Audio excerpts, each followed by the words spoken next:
So we're gonna start. We have a full meeting today. So if you haven't already, just sign in with your full name and district in the chat. And if you could mute your microphone and turn your camera off. So we're gonna record the meeting as usual, and we'll send all the materials out after the meeting. Okay, so if we could, thank you. All right, so our agenda today, we have some due dates and timelines as usual, updates and reminders from special services, testing, and the data team. We're going to go over some items that you should be looking forward to, and as time allows, we will field any questions at the end. Okay, so starting out with due dates and timelines. So on May 14th by noon, so we have some big deadlines coming up, is our final teacher at a certification due. Michelle's going to speak to this a little bit later on today as well. So this is important. As teachers teaching at a certification, they do show on the public New York State report card. So you should review your CSRS 328 if you haven't already to help prepare for this. And be sure to make sure that you filter no, so you don't panic and think you have many at a certificate teachers. And you want to continue to review the 328 until the deadline, especially if you're making edits to teachers or courses or course assignments. So also on May 14th, we have another data pull for day calendar, attendance for students, CIA and SCEE. So you want to check your courses are accurately reported, your teachers are assigned correctly, students are assigned to their courses correctly. Do you have, if you have dual credit courses, make sure those are being reported. Your day calendar, is it correct for any weather days, Regents days, or maybe give back days? So as you're reviewing these, you want to look at the CSRS 330 for the course instructor assignment and student class entry exit. We also have the 360, the CSRS 360 for the attendance, and 370 for the day calendar. So you want to check these for accuracy.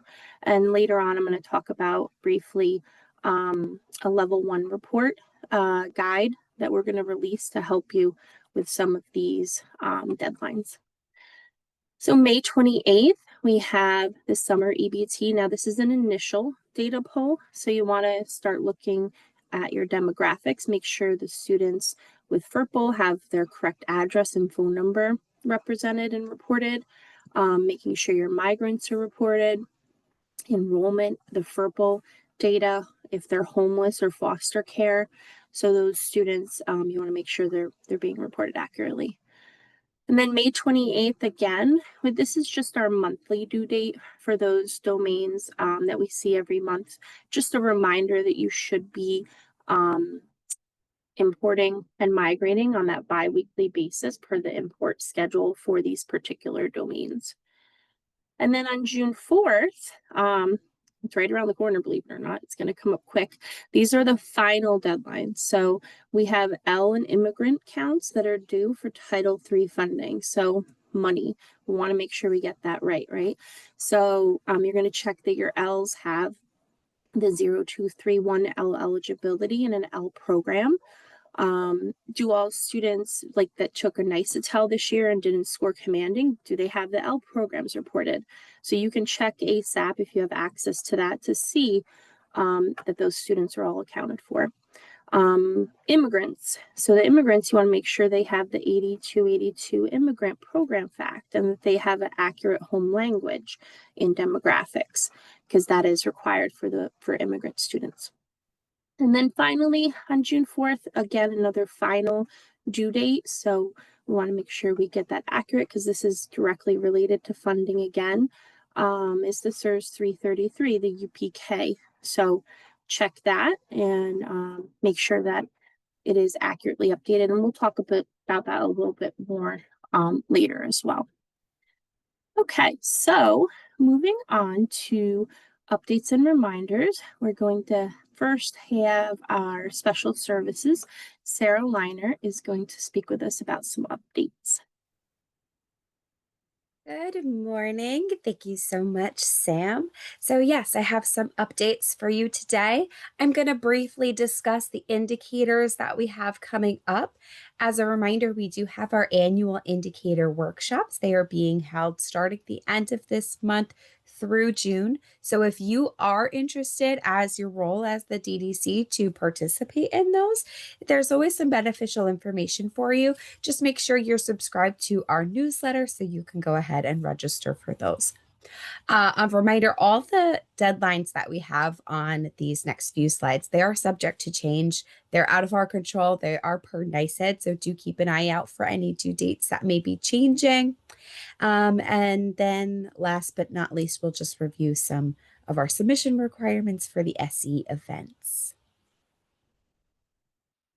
Right, so import schedule. So this is everything that is coming out of Frontline IEP for your state ed indicators relating to your special ed data. We have your assessment fact extract for the VR7. We have your end of year snapshot for the end of year snapshot. And we have your SE events extract, and that covers VR 11, 12, and 14. All of these have not yet begun except for your SE events. We know that we have to submit those year round now. So those imports have already been happening since the beginning of the school year. So you will see the other two, the assessments fact extract and the end of year extract, start importing with import number 21 on June 2nd. So do keep an eye out for those. Moving on, I'm going to briefly review all of the individual indicators. I'm not, however, going to go over all of the information on these slides. Just note that they contain the certification date, the data source for this information. Is it Frontline? Is it coming from your student management system? Is it coming from elsewhere? What is the extract called that it is coming from, etc. So first up, we have the SPP Indicator 7. This is your preschool child outcomes summary, COSIF. Only a select few districts have this due this year. They are on the screen: Chester, Fallsburg, Hyde Park, Kingston, Curious Joel, Millbrook, Monroe Woodbury, Onteora, Pauling, and Roscoe. So if you are not on this list, this is not your year to certify Indicator 7. Indicator 11, we've become very familiar with this one. This is a part of the SE events. So it's the Child Find Timely Evaluations and Eligibility. CPSC and CSE students are both included. All districts are required to certify this at the end of the year in September. Additionally, all districts are required to submit data throughout the year. As a reminder, those submission dates were January 17th, April 11th. The next one is July 11th, followed by the final one, September 12th, in order to prep for certification after that. Then we have Indicator 12, very similar to Indicator 11, also a part of the SE events. This is for your early intervention into preschool special education. All of the districts are required to submit this data, and they also follow those early submission dates. So again, that next one is July 11th. That's the next time you'll have to make sure you're migrating this data from level 0 to make sure it makes it into the PD system. Next up, we have the VR14. This is the last one that is included in the SE events. The SE events extract includes the 3 that we just reviewed, but this one is for parentally placed students in non-public schools. So if your school district does not have a non-public school within your district, you're not going to have any students to report on this. Your district will still be certifying that number as 0, but just know it is going to be a blank report. We have our end of year snapshot, also known as the VR13. This report is your preschool children who were provided special education programs and services at any point during the current school year. All districts are required to certify this one in August. Your state performance plan indicator 8, the parent involvement survey. This one is a survey. This information does not come out of Frontline. You are contacted directly by NICED. And again, it's part of those SPP indicators. So not all districts have it due every school year. Only the districts on our screen: Arlington, Ellenville, Marlboro, Middletown, New Paltz, Rhinebeck, and Rondout Valley have to certify this information for the current school year. And I did just see a question in the chat that I do want to get to because it was related to the one we just talked about. Only private schools within the district. So if they get bused to a private school in another district, that would still be 0. Correct. Only a private school within your district is what you would be reporting on for your VR14. Thank you. You're so welcome. All right, back to it.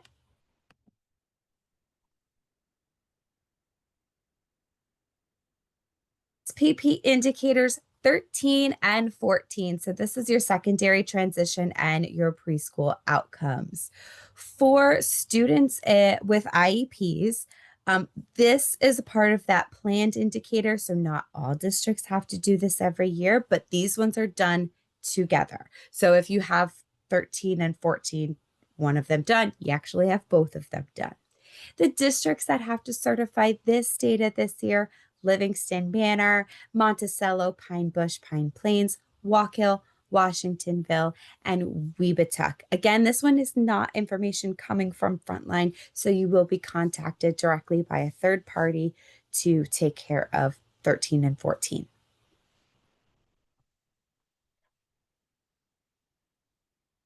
And your verification report number 10, if you remember, this was a new one for last year. They are doing it again, but keep an eye out. That certification date is a lot earlier than it was last year.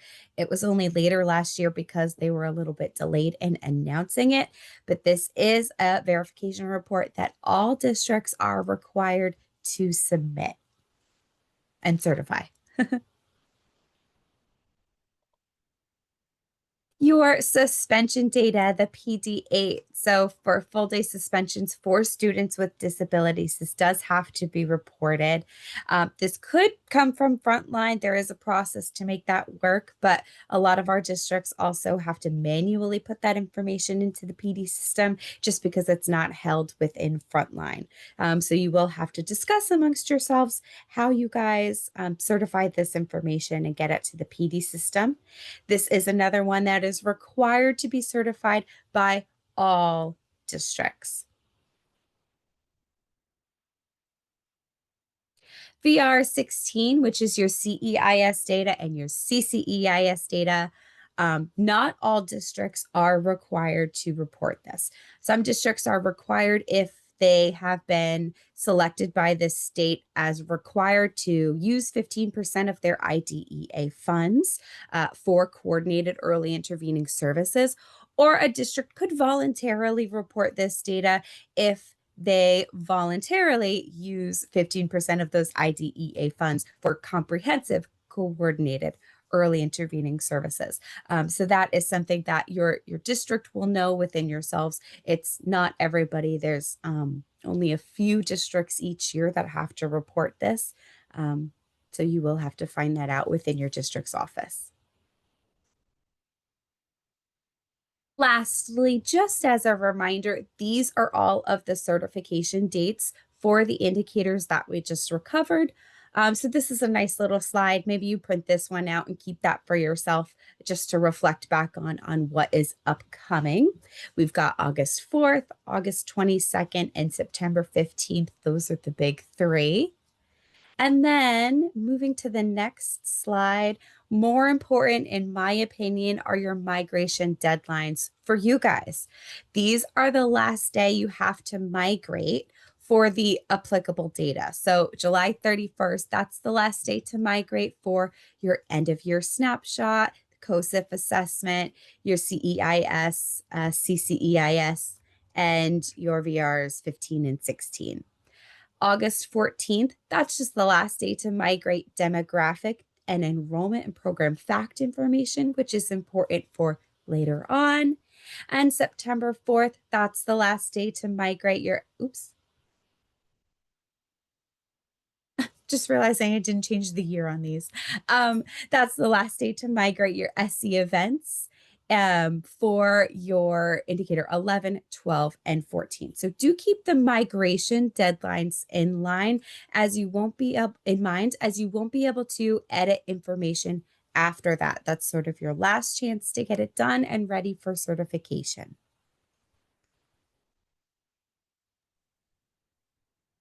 Now I'm going to hand it over to our manager, Dr. Mariah Aiden. Thank you.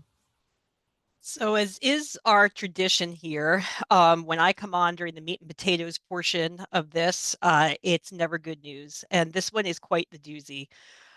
So just to give a little background to everybody about what's going on.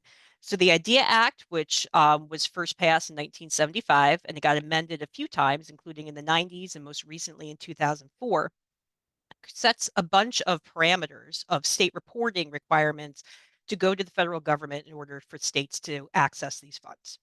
Well, apparently, after the updates in 2004, New York State did shift some of those reporting requirements, but they did not do so correctly. And although it's taken a while, the feds had finally caught up.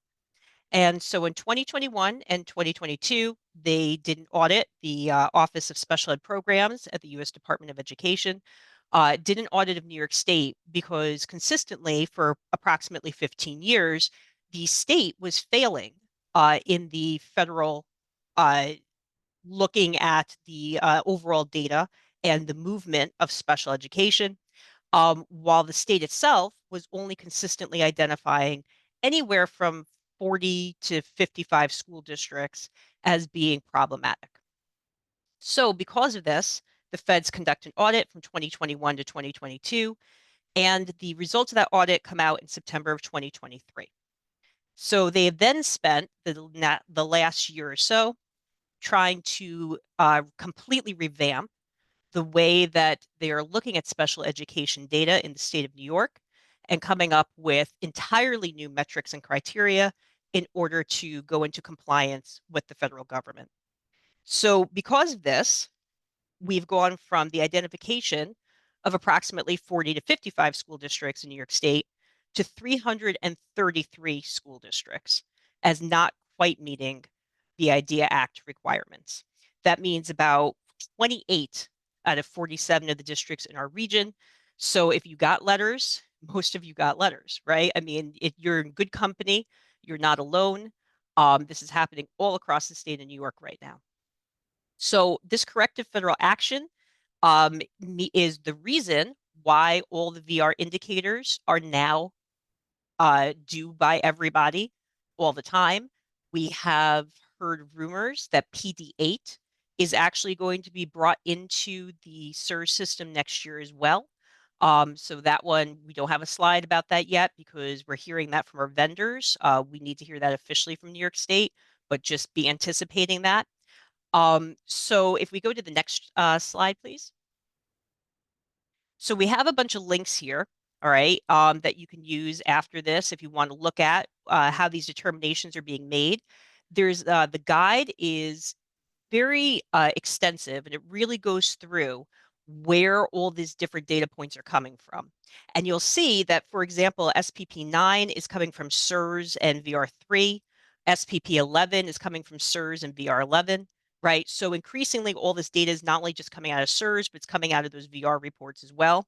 And so the accuracy of data coming from those special ed systems is going to start becoming critical.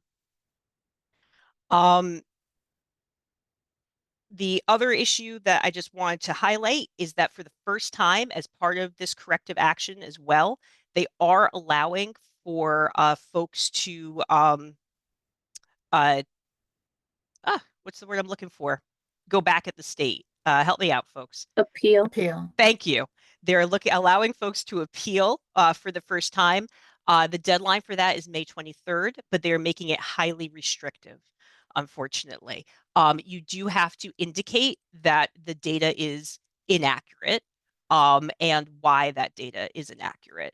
So that is going to be, the only methodology for appealing this data going forward, which is going to be difficult if you did certify accurate last year. So, going forward, it's going to be incredibly important to work with your special ed departments and to ensure all of this VR data is as accurate as possible, because this is under a massive amount of scrutiny right now from the feds and from the state. And the final link we just wanted to highlight as well, there is the Regional Partnership Center for the Mid-Hudson. They're out of Dutchess Boces. It's been indicated to us from NYSID, although we have not heard from them themselves, but we have heard from NYSID that the regional partnership centers should have additional assistance and information for folks as well. So feel free to reach out to them. Okay, Mariah, we had a couple of items in the chat. I answered Absolutely. one, but I want to confirm the answer to the other. The first question was there a list online of which districts? And no, Nope. districts were notified individually. The second part is, would the letter be addressed to the superintendent or the special ed department? Superintendent. Superintendent, right. That's Yep. what I thought, but I wanted to confirm. It's going to be in the business portal. So if you have not heard anything, then reach out to superintendent, make sure they're checking the IRS portal, and in case there is communication. We do at the RIC, we do have a list of districts. So if you're concerned about your status, then you are welcome to reach out to us as well. Yes, it's the downloads. Yeah. All right. Thank you both. Thank you for that update.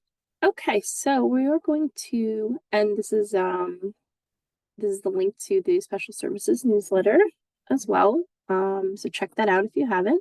And we're going to move over to testing services, and John Zayotis is going to speak with us today. Thanks, John. Hello, everyone. Thank you, Sam. So go through our updates and what's going on for May. So for the Nicetel, just a reminder, we export those every month. And coming up for June 1st, with Nicetel Level 1, the administration should start for students registering to grade K in September 2025. So that test will be rolling over June 1st. And the NISA, the test administrations are in progress, continue as usual. They'll continue and close on June 6th. But if you have any students that are not going to test, make sure that you enter a special circumstance code for those students.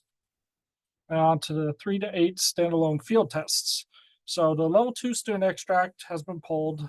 SED and WEA, they're working on loading the students right now. So the students, classes, and test tabs for the field tests should open on May 12th, and then the test administrations can begin May 26th and end June 6th.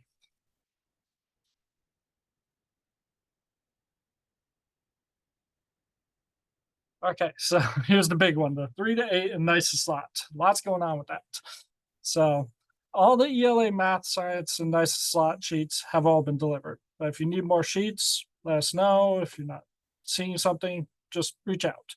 Now, the paper administrations for the IEP and 504 accommodated or alternate language students, those are supposed to be held on the same days as your CBT administrations. They test on the same day as the rest of their grade. But if you have a full grade testing on paper, like here where we have math grades 3 and 7, this is the entire grade. If they're testing on paper, that starts May 7th. And onto the NICE slot, the reading, listening, and writing administrations begin May 12th, but the speaking administration began on April 14th. And with the ELA and the math, the full grade testing on paper, this is just the full grade, not the IEP accommodated or alternate language students. For the answer sheets, those should be scored and returned to us May 19th for ELA and May 29th for math. Any other answer sheets for IEP or alternate language students are all due back on May 30th, which was actually extended by SED after the 2 days where they had issues with Questar secure browser. So we got an extra week on that. So then the nicest slot testing, that will conclude on May 23rd. And okay, so with the 3 to 8 CBT, test administration close date was updated from May 16th to May 23rd. You want to make sure when you're done testing, download the testing status details reports from Nextera. That way you can confirm what students have submitted their tests, what students have not, and you can see if your not tested codes have all been entered. Also, if you have any students that are missing, reach out to us. We can assist with the transfers. And make sure to enter your not tested codes for the CBT. Those have to be entered in by May 30th. And lastly, on to June Regents. We're working on the answer sheets and rosters and non-secure materials right now. We're busy QCing those, packing them up, and delivering those. So you should be getting those very soon, if not already. And as you receive those, please check what you have received and let us know if you need any more or if there's anything missing. And that's it for our updates. But have any questions, reach us, and we have our link for our newsletter you can subscribe to. Thank you, John. And we have a comment in the chat for Cornwall. So Yep. Karen, if you could reach out to testing directly about Yes, that. we'll take care of that for you, Karen. Thanks, John. Okay, so we're going to transition over to the data collection and reporting section of our program today. So you have our link here for our newsletter. So always check that out. And if you haven't already, please be sure to put your name and district in the chat for attendance. And I'm going to pass it over to Pam. Okay, I like the way you use the word program. It sounds like we are entertainment. I know, right? Ah. So, on more entertainment for you. And here's a slide you've seen several times over the last few months, and it's just our monthly update on the status counts for L1C errors and what's on the nicest queue and how we're doing with the student digital resources. So unfortunately, in L1C, I'm seeing that both the errors are up. We went from 861 last month with errors to over 1,000 right now, and the warnings are up. They had gone down quite a bit to 12,000 last month, and now they're back up at about 17,500. So just a reminder, keep looking at those, keep wading your way through those, and the errors obviously should be fixed because they're preventing data from migrating.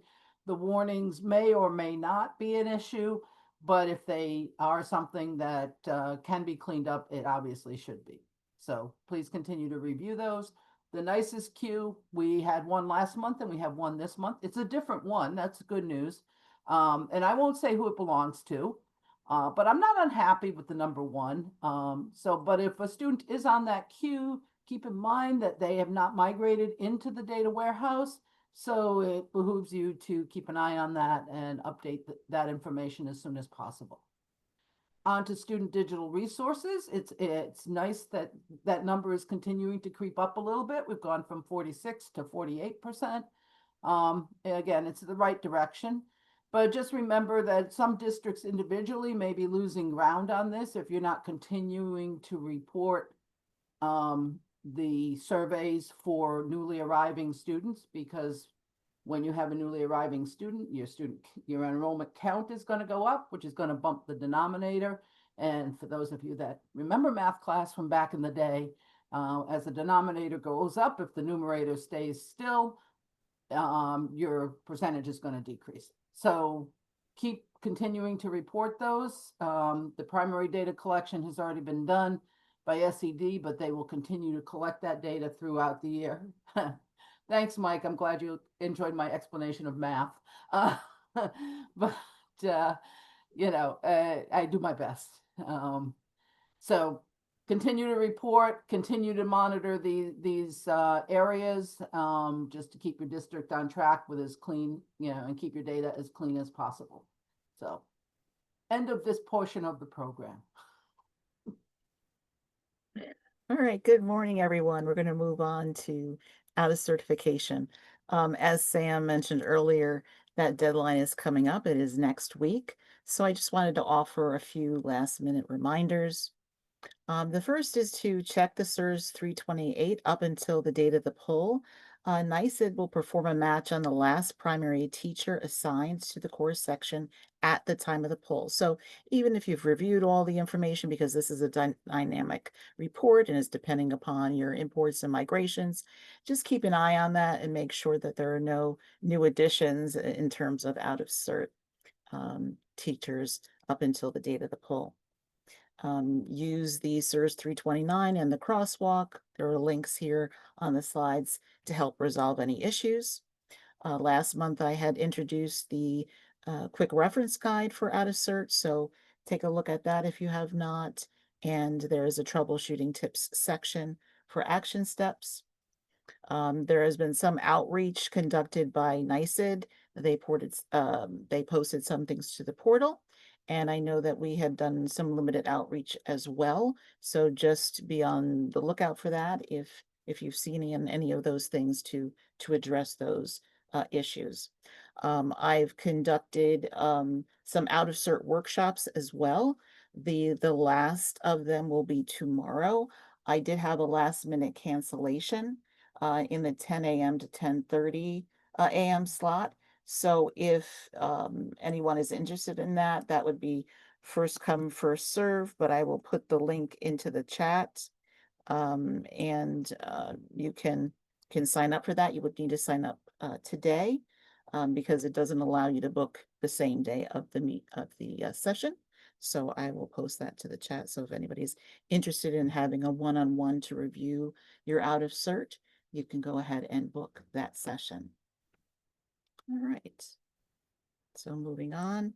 Another item that I wanted to let everybody know about is that we have a new quick reference guide for L reporting that has been released and is available from our data warehouse resource library on our website. So the link is there and the passkey is there as well that you'll need to access that.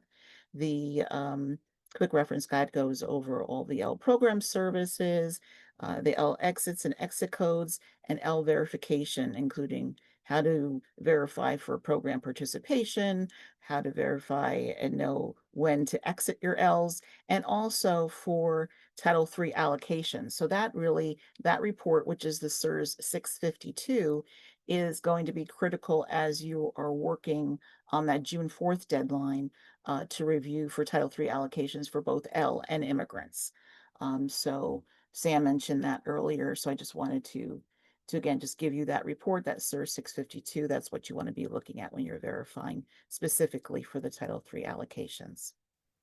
Okay, and so, one thing I did want to mention with the quick reference guides and our resource library, you'll find the quick reference guides under their own section as well under subject matter section, so you can find them in multiple locations on the library.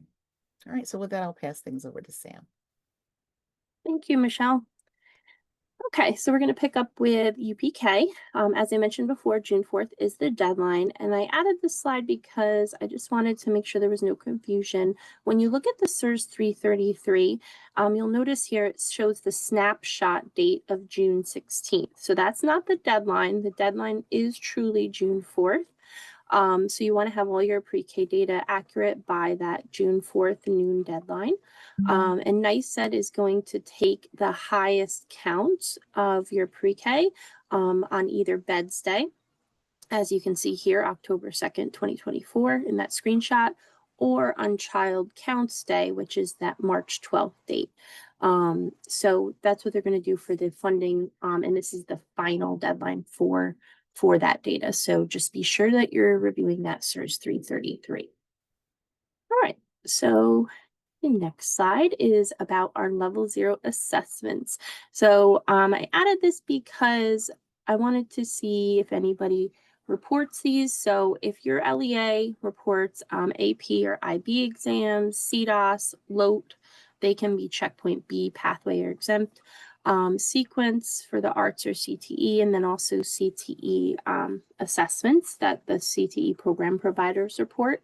So if you report those, they are not reported by our testing department.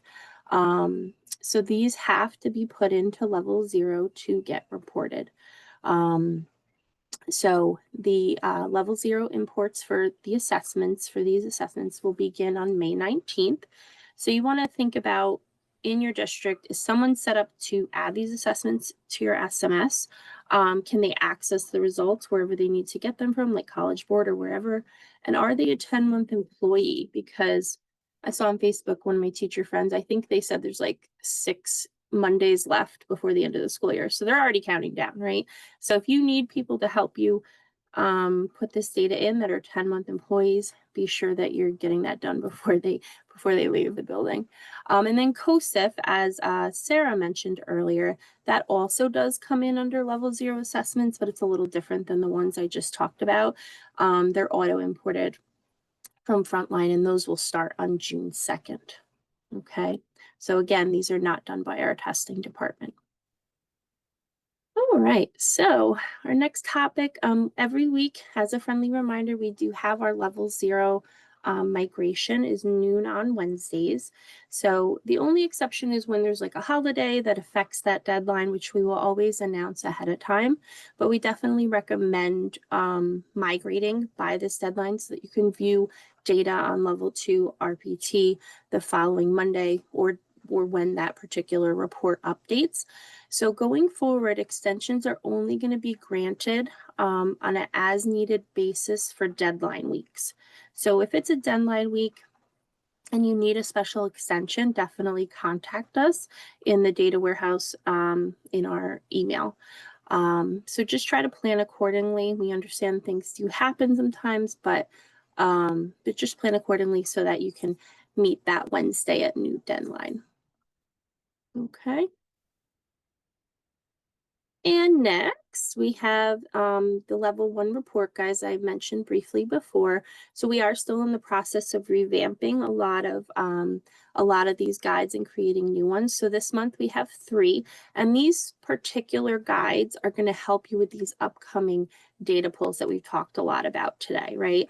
So you have the CIA and SCEE report guide for that level 1 report. And also the attendance verification dashboard and chronic absenteeism visualization.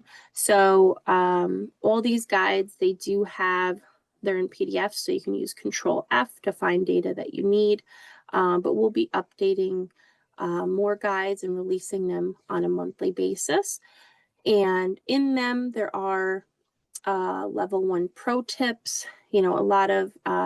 a lot of details on the report you might not be aware of, or breadcrumb trails to find the particular reports, but definitely check those out, and also the reports for this month to help you with those data pulls. And they may be posted already, but if not, they'll be posted by the end of the day. Okay. I don't see any questions, so I'm going to move on to the May task list, which has been released. So review this for any upcoming deadlines. We have some SIRS manual tips in there for this month. Testing has shared some updates in there as well.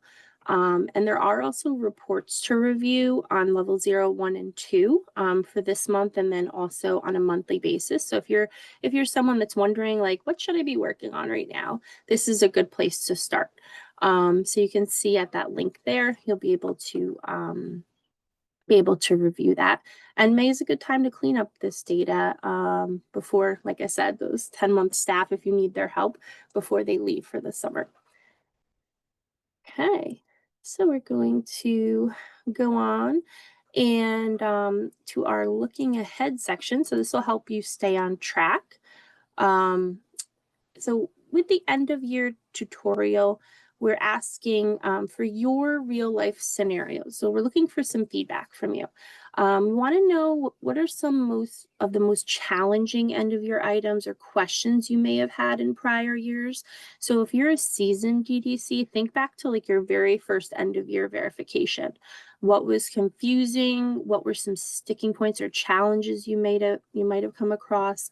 And if you'd like, please submit feedback to us via the Google form. If you're not a district that uses Google, you can just email me directly. That's my email there. So we're asking to either send a written request or a written question or comment. You can also submit an audio file, or if you want to do a video, you can do that. And we will include it in our end of year tutorial. So any feedback is absolutely appreciated, and we will maintain anonymity as much as possible.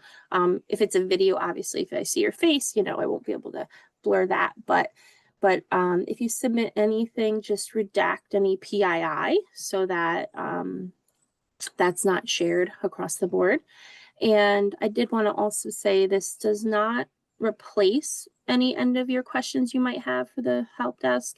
If you have any specific, you know, questions about your district data or anything like that, absolutely reach out to us. This is just to help us build a tutorial to help some of our newer DDCs with that end of year process that we all know and love, right?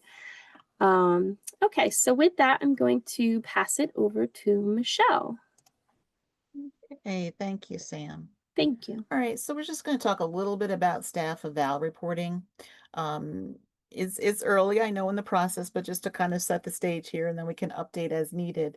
But we do know that we have the 3012D, and that districts will be transitioning to 3012E.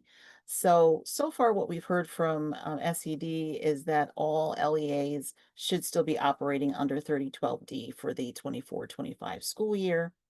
On the slide, you'll see a link for 3012D. That is to a NYSED's webpage with a whole host of resources.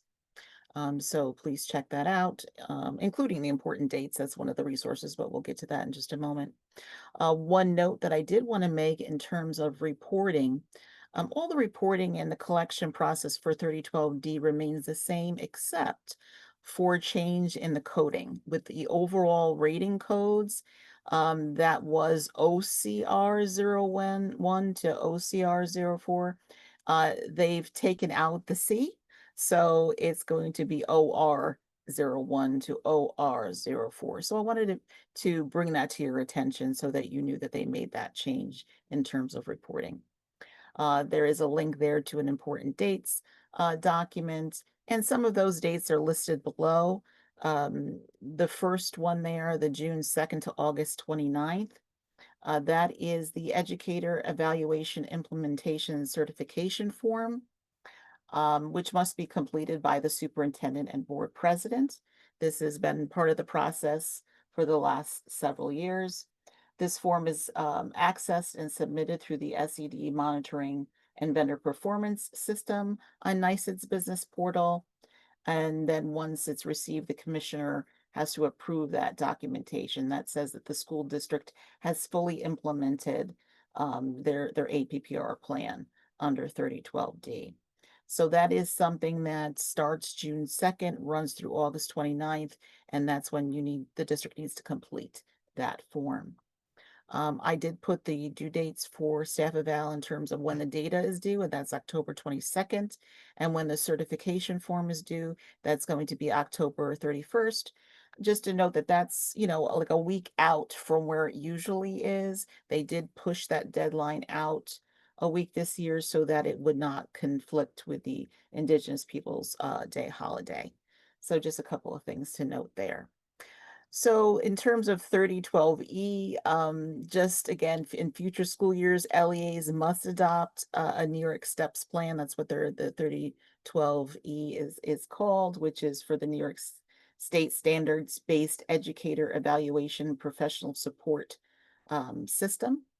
They have to adopt the 3012E by June 30th of the 2030 to 32 school year. And if you want to learn more about that particular plan, the resources are available at that link, including a recorded video that you can walk through. And we'll give you more information in the weeks and months ahead. So I will pass the torch over to Pam. Just want to note, I remembered to unmute. Um, I'm notoriously bad about that. My team laughs at me all the time. But okay, you may remember this busy chart from last month's meeting. It contains information about the transition for all our Regents exams by subject area as we go from the Common Core set of standards or the old science standards to the newly implemented learning standards. I actually took social studies off the bottom just so that it was a little bit, there was a little more space. And since that transition is already completed, well, at least until the next time. Okay, we are repeating this here because SED has issued new course codes for 25-26, and you will see those codes indicated in bold. There are also some assessment codes that have also been indicated in bold because they have been assigned for next year as well. There are still some missing assessment codes, particularly in the science area, that I'm waiting for some additional confirmation on. So that being said, if you look at the Algebra 2 row, you will see that the new state course code for that is 02056 without the CC, since that will be the learning standards that will be implemented for any student taking a full year Algebra 2 course next year. Ensure that when you create your schedules and define your courses for next year, that you are using that 02056 without the CC as your state course code for that course. And next year we will begin the transition for chemistry and physics, and you can see the new state course codes assigned to both of those areas. Okay. Since we've went through this in a little more detail last month, I'm not going to dive into it too much other than to say you have some additional information which should allow you to go set up your courses for 25-26. Oh, by the way, did I say 25-26? Do not change anything for the 24-25 school year. These course codes on here in bold are for next year. Okay. Now, I also have 2 additional slides just to show it in the alternate format that we had presented next year. The first slide shows our all the sciences, and all 4 sciences will be in a transition period next year where you could potentially be offering the old learning standards or the new learning standards. So in this case, it's important to identify either with your guidance office or with your science department which curriculum is being taught so that the course codes can be set up properly, or to ensure that your guidance counselors who are defining the courses are setting them up with the correct state course codes. Okay, and just a little note on the physics exam, the no, which is capitalized, simply means that it's not offered. Physics is not offered in August, simply because it's just, there's a lower percentage of students taking that course. The lab courses, we do not have the new lab courses for chemistry and physics. Actually, they had published a table in the service manual, and I do want to let you know that I did find some things that I believe to be an error.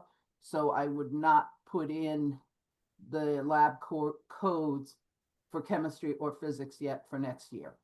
And for earth science and biology, the 2 versions of those courses, you will be using the same lab code for each level of that. Yeah. There are different course codes between subject areas, but it's the same code for either course in that subject area. Let me try to say that correctly. Okay, and the final slide in this group is for the ELA, geometry, and algebra 2, the other courses that are transitioning. So, and you notice the TBDs for the assessment codes that I need to confirm. We will discuss this more again probably next month, and hopefully we'll have complete information from SED. Any questions other than? You answered it already. I think I Thank answered you. it, yeah. Yeah. Okay. that's it. And passing it on to going back to Mariah. Yes. All right. Well, I get to actually do something that's not bad news for a change. Instead, I get to do marketing. So there it is.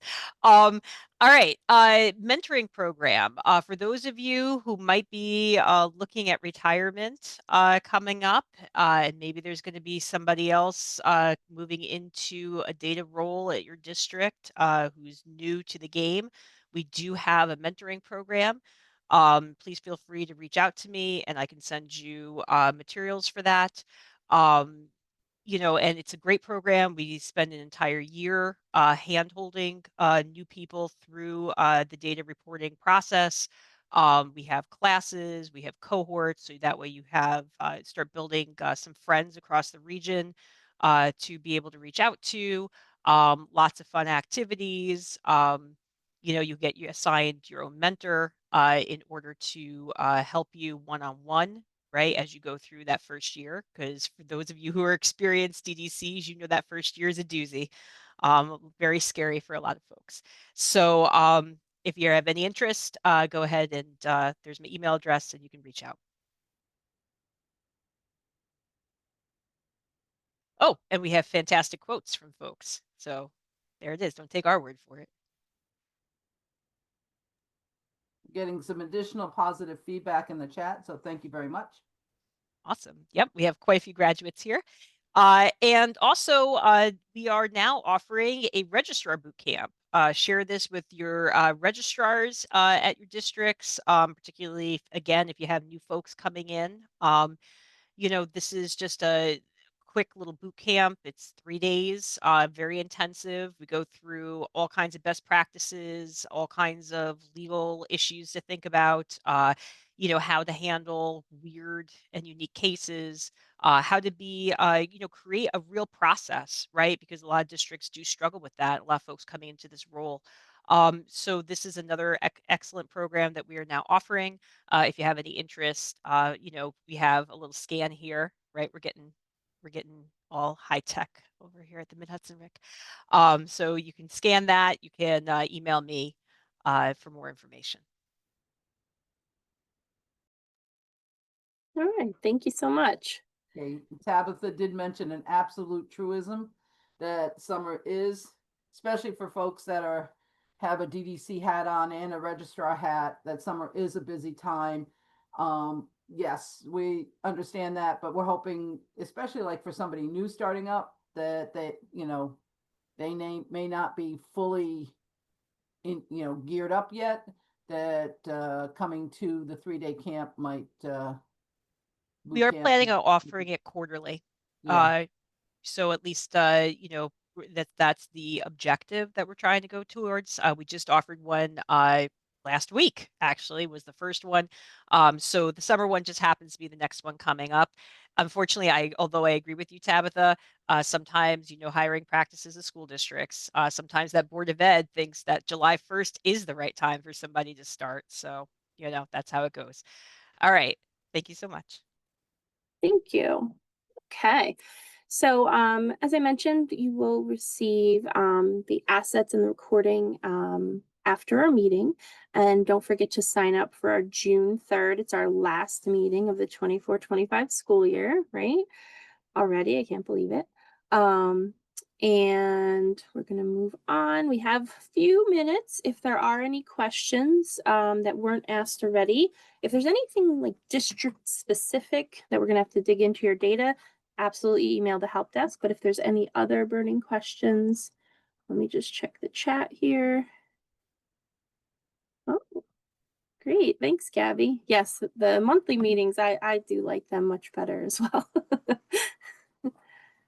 Okay. All right. Give it a minute just to see if any other questions come up. If not, thank you so much for joining us. We appreciate your time and we'll see you next month. Let's see.